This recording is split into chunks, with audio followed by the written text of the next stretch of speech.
కూటమి ప్రభుత్వం అధికారంలోకి వచ్చేందుకు నిరుద్యోగ యువతను మోసం చేస్తూ ఇచ్చినటువంటి హామీలన్నీ కూడా అమలు చేయాలని చెప్తూ పెద్ద ఎత్తున ఈరోజు ఆంధ్రప్రదేశ్ రాష్ట్ర వ్యాప్తంగా నిరసన గళం వినిపిస్తున్నారు. ఏదైతే వారికి ఇవ్వాల్సినటువంటి ఫీజు రీఎంబర్స్మెంట్ విషయంలో కావచ్చు, నిరుద్యోగ భృతి కావచ్చు, ఇవన్నీ కూడా చెల్లించకుండా మోసపూరిత హామీలతో గద్దెనెక్కినటువంటి చంద్రబాబు నాయుడు ఇప్పటికైనా సరే విద్యార్థులకు జరుగుతున్నటువంటి అన్యాయం పట్ల పూర్తి స్థాయిలో న్యాయం చేయాలంటే వారంతా కూడా డిమాండ్ చేస్తున్నటువంటి పరిస్థితి కనిపిస్తోంది. వైఎస్ఆర్సీపీ ఆధ్వర్యంలో యువత పోరు పేరుతో రేపు అన్ని జిల్లా కలెక్టరేట్ల ముందు కూడా నిరసన చేపడుతున్న నేపథ్యంలో తిరుపతి ఎస్వి యూనివర్సిటీలో ఈ యొక్క విద్యార్థి యువత పోరుకు సంబంధించి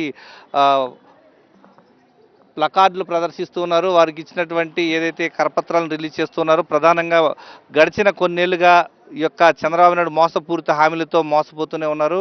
9 నెలలుగా ఇచ్చినటువంటి హామీలు అమలు చేయకుండా ఇబ్బందులు పెడుతున్నారు. ఏ విధంగా చూడాలంటారు?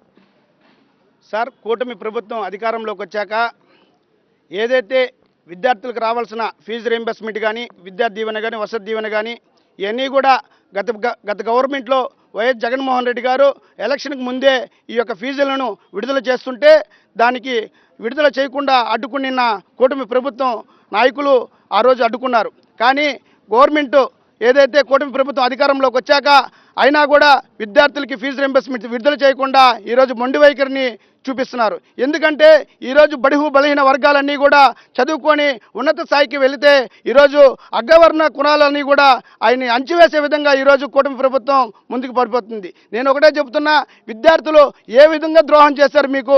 విద్యార్థుల్ని ఏ విధంగా మీరు ఎలక్షన్ ముందు మభ్యపెట్టి మీరందరూ కూడా నాకు ఓటేయండి, మీకు నేను అధికారంలోకి వస్తానే ఫీజు రీయింబర్స్మెంట్ కానీ, విద్యా దీవెన కానీ, వసతి దీవెన కానీ, అదేవిధంగా నెలకి ఎవరైతే ఉద్యోగం లేకుండా ఉన్నారో నిరుద్యోగులకు వాళ్ళకి 3,000 ఇస్తానని చెప్పి, అదేవిధంగా సంవత్సరానికి 20,000 ఉద్యోగాలు ఇస్తానని చెప్పి మోసం చేసిన ఈ కూటమి ప్రభుత్వాన్ని గద్దెదించేంత వరకు, అదేవిధంగా ఈరోజు మొండి వైఖరి ఏ విధంగా వ్యవహరిస్తున్నారో అవన్నీ కూడా మేము ఎండగట్టే విధంగా విద్యార్థులందరూ కూడా ఏకమయ్యి కలిసి వస్తున్నారు.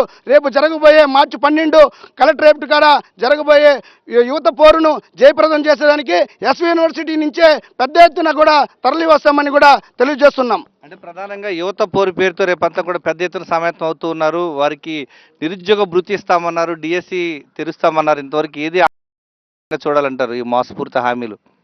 అంటే గవర్నమెంట్ అన్నిటికీ తొందరగా రియాక్ట్ కావాలని మేము స్టూడెంట్స్ అంతా కోరుకుంటున్నాము. ఫీజు రియంబర్స్మెంట్ విషయంలో కూడా ఫీజు రియంబర్స్మెంట్ కూడా అందరు స్టూడెంట్స్కి త్వరగా వాళ్ళు విడుదల చేస్తే బాగుంటుందని మేము కోరుకుంటున్నాము.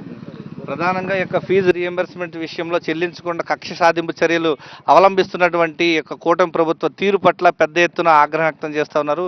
ఈరోజు రాష్ట్ర వ్యాప్తంగా నిరుద్యోగ యువత కావచ్చు, ఈరోజు పేద బడుగు బలహీన వర్గాలకు చెందినటువంటి తల్లిదండ్రులు కావచ్చు, ఫీజు రీఎంబర్స్మెంట్ చెల్లించకపోవడంతో ఇబ్బందులు పడుతున్నారు. రేపు ఆందోళనలో భాగస్వామ్యం సిద్ధమవుతున్నారు. ఏ విధంగా చూడాలి? ఈరోజు చూసుకుంటే డాక్టర్ వైఎస్ రాజశేఖర రెడ్డి ఆ మహానుభావుడు ప్రవేశపెట్టినటువంటి ఫీజు రీయింబర్స్మెంటు ఎన్నో పేద విద్యార్థులు లక్షలాది మంది చదువుకొని ఎంతో మంది ఉన్నత స్థాయిలో వెళ్ళారు.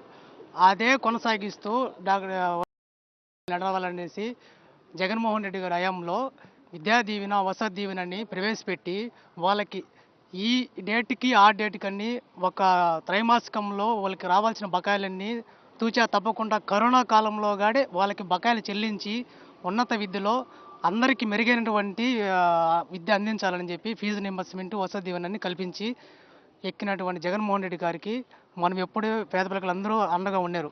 ఈ కూటమి ప్రభుత్వం వచ్చిన తర్వాత అబద్ధ హామీలు అంటే ఉద్యోగస్తుల్ని మోసం చేసినారు, నిరుద్యోగుల్ని మోసం చేసినారు.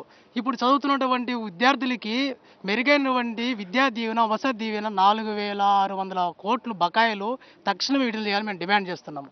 రాష్ట్ర వ్యాప్తంగా అందరూ దీన్ని జయప్రదం చేయాలని విద్యార్థి తల్లిదండ్రులు అంతా కలిసికట్టిగా కలెక్టరేట్కి ముట్టడించి తక్షణమే బకాయిలు విడుదల చూస్తున్నాము. అదేవిధంగా నిరుద్యోగులకి 3,000 రూపాయలు నిరుద్యోగ భృతి ఇస్తా అని చెప్పి కాడే అబద్ధ హామీలు చేసిన ఈ కూటమి ప్రభుత్వం, చేతగాని ప్రభుత్వం ఇప్పుడు అందరూ అనుకుంటా ఉన్నారు, ఎందుకయ్యా మేము ఈ కూటమి ప్రభుత్వం ఎన్నుకున్నాము, జగన్ నుండే మాకు అన్నీ వచ్చిండేది అనేసి అందరూ బాధపడుతున్నారు. కాబట్టి రేపు విద్యా పోరిని జయప్రదం చేయాలని చెప్పి నేను కోరుకుంటున్నాను సార్. రేపు రాష్ట్ర వ్యాప్తంగా ఈ యొక్క అన్ని జిల్లా కలెక్టరేట్ల ముందు వైఎస్ఆర్సీపీ ఇచ్చినటువంటి పిలుపుకు సంబంధించి యువత పోరులో భాగస్వామ్యం అయ్యేందుకు పెద్ద ఎత్తున యువత అంతా కూడా సన్నద్ధమవుతూ ఉంది.